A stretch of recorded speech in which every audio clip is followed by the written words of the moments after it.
টুকাইয়ের বাড়িতে আজ সকাল থেকেই অশান্তি। হাঁড়ি খালি, ছেলের জ্বর বেড়েই চলেছে। অসুস্থ শরীরে বাবার আর কাজ করতে যাওয়া সম্ভব হচ্ছে না। মা বারবার খুঁজেও কিছু বের করতে পারলেন না। একটাও দানা নেই হাঁড়িতে। কাল রাতেও শুধু লবণ দিয়ে ভাত খেলাম, আজ আর কিচ্ছু নেই। শরীরটা তো এখন আর মাঠে কাজ করার মতো নেই, 2 পা গেলেই হাঁপ ধরে। আমি ভেবেছিলাম একটু চাল ডাল তো কম হলেও মজুত আছে, দেখা গেল একেবারে ফাঁকা। মা, আমার খুব জল চাই। হ্যাঁ বাবা, দিচ্ছি। টুকাই দুর্বল গলায় শুধু জল চাইছে। মায়ের বুকের ভেতরটা হাহাকার করছে, তবু মুখে কিছু বলতে পারছেন না। একটা সময় দিনে 3 বেলা ভাত হতো, এখন তো সকালের ভাত দিলে রাতটা সামলানো যায় না। গত মাসে তোমার অসুখে যা ওষুধে খরচ হলো, সব সঞ্চয় ফুরিয়ে গেল। অসুখটা যেমন লেগে থাকবে কে জানতো। গ্রামে তো আর চাকরি নেই, চাষের জমিটুকুও কারো হাতে দিয়ে দিলে কিছু চাল পেতাম। জমির খবর তো জানো, মরশুমে বৃষ্টি হলো না, ধান দাঁড়ালোই না। তাই বলো, এখন ভেবে পাচ্ছি না কি করব। মা বাবার কথোপকথন থেমে থেমে হলেও বাড়ির খালি হাঁড়ির মতোই শূন্য মনে হচ্ছে। মা, আমরা কবে মাছ খেতে পাবো? এখন তো কিচ্ছু নেই বাবা। তোর বাবা পুকুরে গেলে হয়তো 1-2 মাছ ধরতে পারবে। হ্যাঁ, আজ পুকুরেই যাব, কিছু না কিছু ধরা পড়বে। পুকুরে গিয়ে যদি কিছু না মেলে?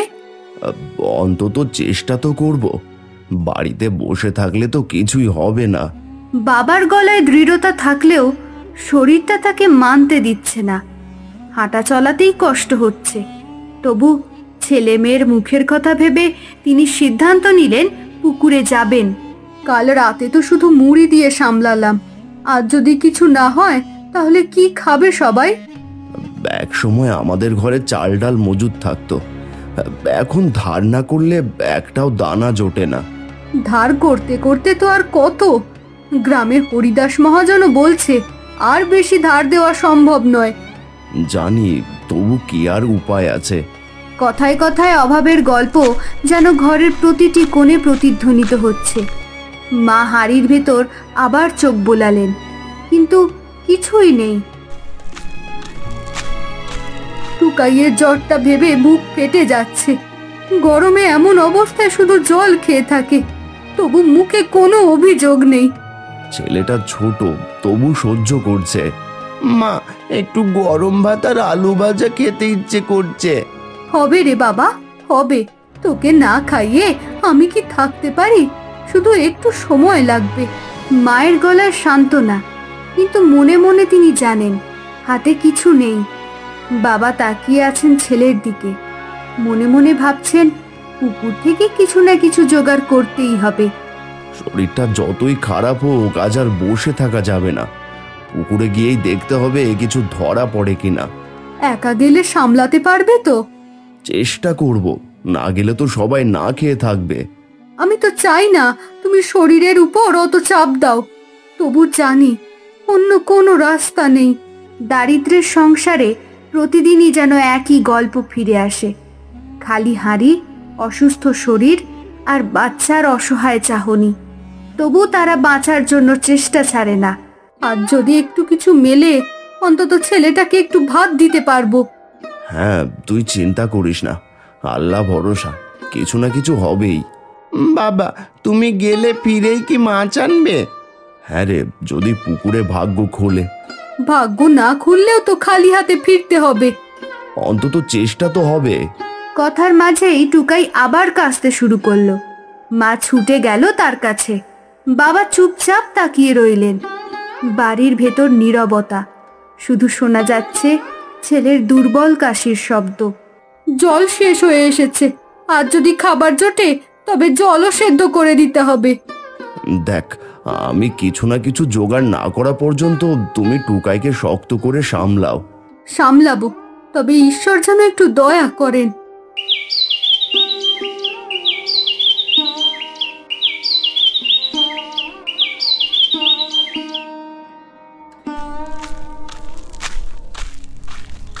তোমাদের ছেলেটার শরীর খারাপটা একেবারে জন্ডিসের মতো লাগছে।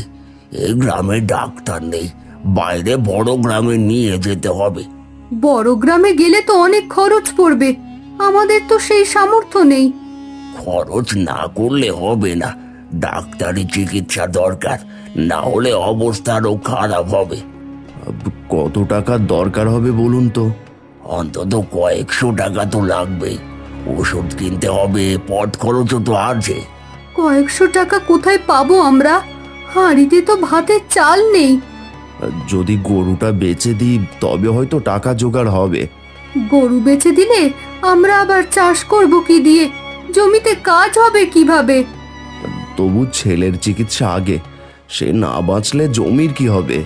চিকিৎসা দরকার জানি, কিন্তু গরু ছাড়া মাঠে নামার উপায় থাকবে না। স্বামী স্ত্রীর কথার মধ্যে হাহাকার।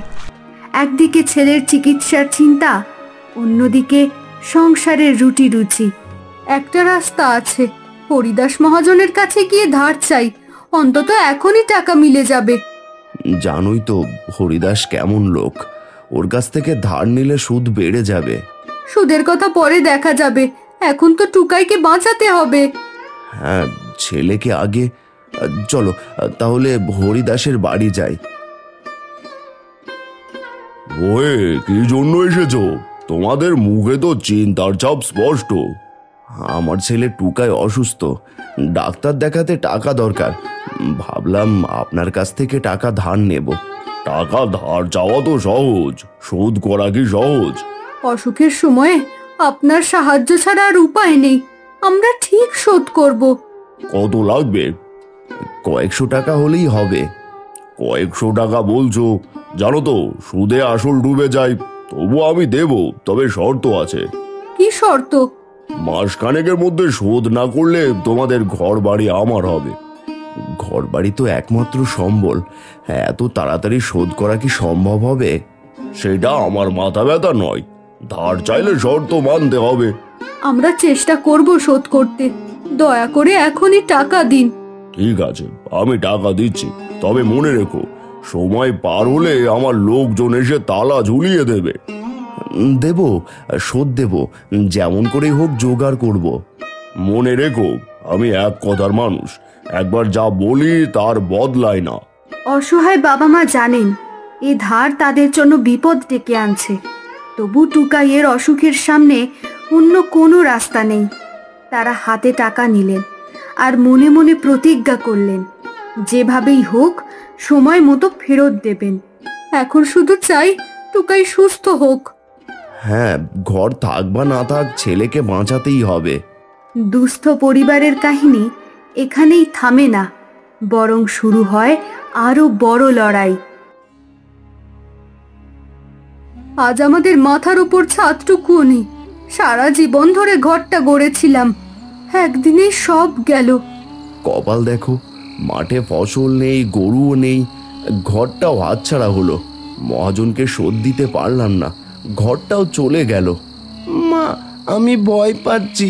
এভাবে খোলা আকাশের নিচে কখনো ঘুমাইনি। রাতের অন্ধকারে অদ্ভুত শব্দ হচ্ছে। চুপ কর বাবা, ভয় পেলে চলবে না। আমি তোকে কাছে রেখেছি, তোর কিচ্ছু হবে না।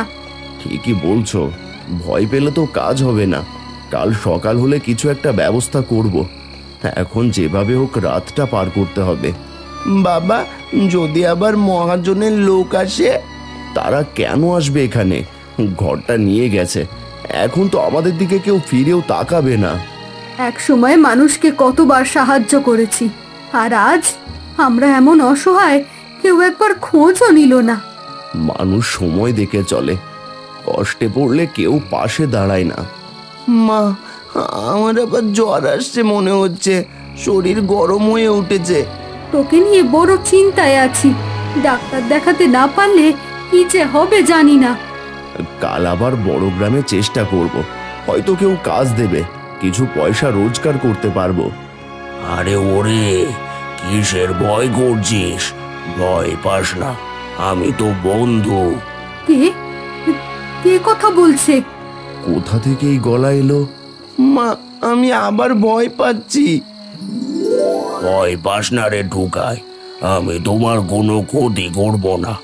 আমি এসেছি তোমাদের দুঃখ দেখে। তুমি কে? এত রাতে আমাদের সঙ্গে কেন কথা বলছো? আমি দৈত্য দাদু। আমি থাকি এই বট গাছেই। অনেকদিন ধরে তোমাদের কষ্ট দেখেছি, তাই ভাবলাম আজ একটু সাহায্য করি। দৈত্য? আমরা তো এমন কিছু বিশ্বাস করি না। বিশ্বাস না করলে না করিস, তবে আমার কাছে একটা জিনিস আছে, একটা ম্যাজিক বাক্স। এর ভেতরে যা চাইবি তাই পাবি। ম্যাজিক বাক্স? তেমন কিছু হয় নাকি? হয়, তবে শর্ত আছে।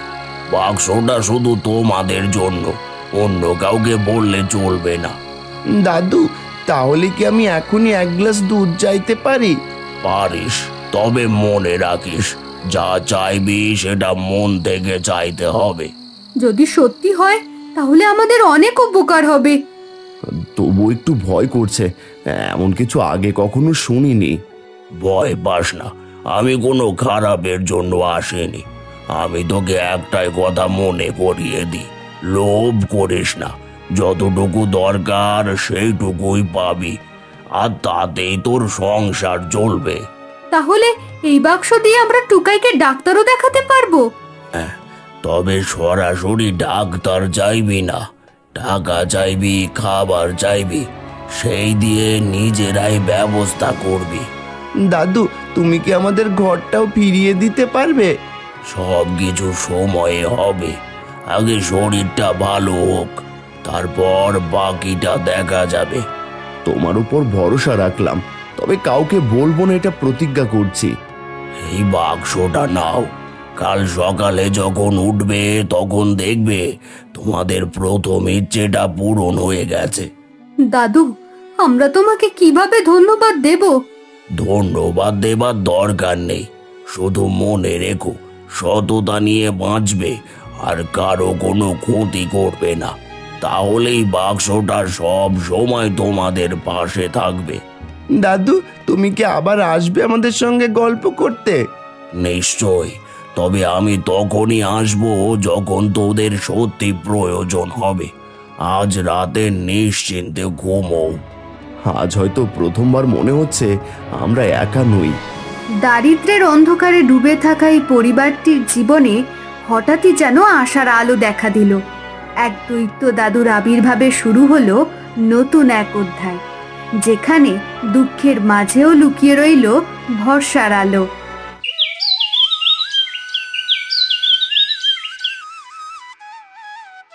দেখছো তো, আবার আমাদের ঘর ফিরে এলো। আজ যেন বুকটা হালকা লাগছে। ভগবানের কৃপা আর ওই বাক্সের দয়ায় এতদিনে আবার মাথার উপর ছাদ এলো, না হলে এতদিন রাস্তায় পড়ে থাকতে হতো। আমি তো সুস্থ হয়ে গেলাম মা, এখন আমি আবার মাঠে দৌড়তে পারবো। তোকে আবার হাসতে দেখে মনটা ভরে গেল বাবা। এতদিন যে কেমন ভয় কাটছিল।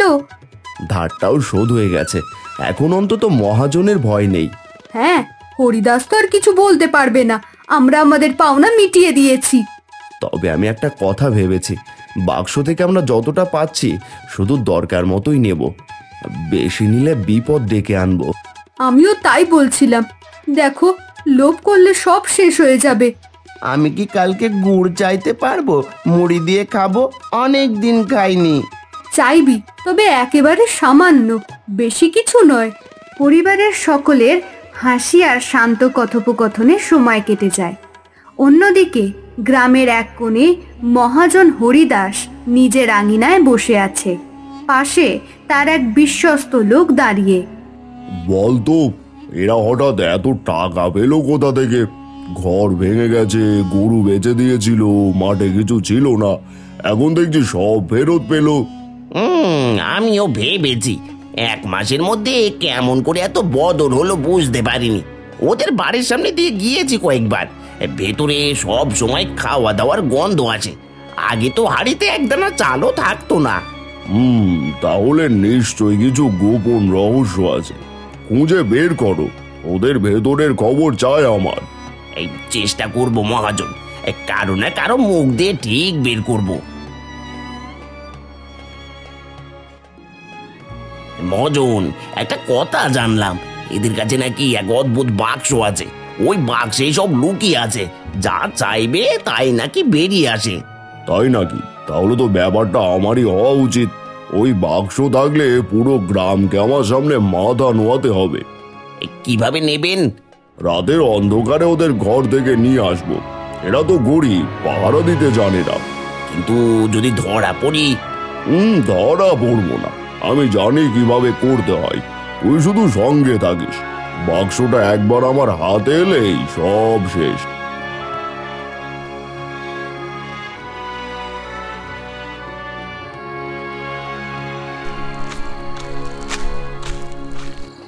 ওখানে ওখানে ওই কোণের গাছে কাঠের বাক্স রাখা আছে। নিশ্চয় ওটাই। চুপ করে নে, কাউকে জাগাবি না। অবশেষে আমার হলো। এখন থেকেই বাক্স আমার সব ইচ্ছে পূরণ করবে। কাল সকালেই বুঝবে কে বড় লোক। চলুন, বেশি দেরি করলে বিপদ হবে। টুকাই আর তার পরিবার শান্তিতে ঘুমিয়েছিল। তারা জানতও না যে তাদের সুখের মূল রহস্য এখন মহাজনের লোভের ফাঁদে পড়েছে। আনন্দে ভরা সংসারে আবার আসন্ন বিপদের ছায়া নেমে এলো। আজ থেকে আমার আর চিন্তা নেই। এই বাক্স আমার সব ইচ্ছা পূরণ করবে। আমি হব 10 গ্রামের ধন কুবের। যা চাইবো সব পেয়ে যাব। এ বাক্স আমাকে সবার মধ্যে সবচেয়ে ধনী করো। লোভী মানুষ, চুরি করে সুখ পাওয়া যায় না। তুমি অন্যের কষ্টের জিনিস কেড়ে নিয়েছো, তার শাস্তি তোমাকে পেতেই হবে। এই গ্রামে তোমার কোনো জায়গা নেই। যাও, গ্রাম ছেড়ে চলে যাও। হরিদাসের সমস্ত আশা মুহূর্তে ভেঙে গেল। লোভের নেশায় সে বুঝতে পারেনি যে অন্যের জিনিস চুরি করলে শেষ পর্যন্ত নিজের সর্বনাশ হয়। সে গ্রাম ছেড়ে পালালো, আর কোনো দিন ফিরল না। বাক্সটা আবার ভেসে উঠল আর ধীরে ধীরে পৌঁছে গেল টুকাইয়ের ঘরে।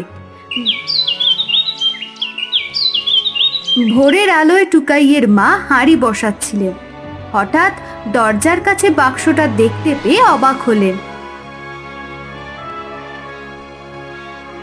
দেখো তো, বাক্সটা আবার আমাদের ঘরে ফিরে এসেছে। তবে আমি একটা কথা বলবো, বেশি ধনসম্পদ মানুষকে অহংকারী করে তোলে। আমাদের যতটুকু দরকার ততটুকুই নেব, বাকিটা ফেরত দেব দৈত্য দাদুকে। মা, আমি তো সুস্থ হয়েছি, আমরা এখন খেতে পাচ্ছি, ঘর ফিরে পেয়েছি।